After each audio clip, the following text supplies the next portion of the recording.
100 anni dell'entrata in guerra dell'Italia contro l'impero austro-ungarico, il canto più celebre della Grande Guerra fu scritto proprio da uno dei poeti napoletani più importanti di sempre. Ascoltiamo Claudio Della Rocca. L'esercito marciava per raggiungere la frontiera, per fare contro il nemico una barriera.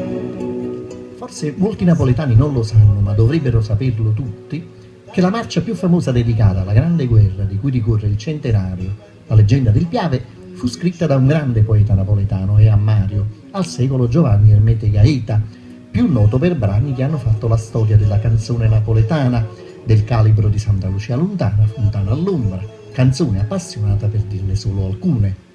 Ha voluto ricordarlo, cantandolo e raccontandolo, nella Basilica di San Giovanni Maggiore a Napoli, introdotto dalle riflessioni del giornalista e scrittore Ermanno Corsi, il musicista e giornalista napoletano Toni Cosenza, affiancato dal maestro Michele Ascolizze.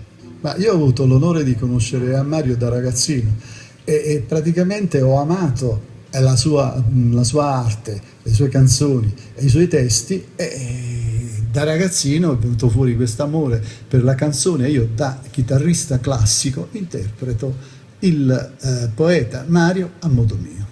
Nel corso della serata ha consegnato al presidente della Fondazione Ordine degli Ingegneri di Napoli, Luigi Vinci, il premio Guido d'Orso per le eccellenze meridionali, per l'impegno nella salvaguardia monumentale, da parte del presidente del premio stesso, Nicola Squitieri.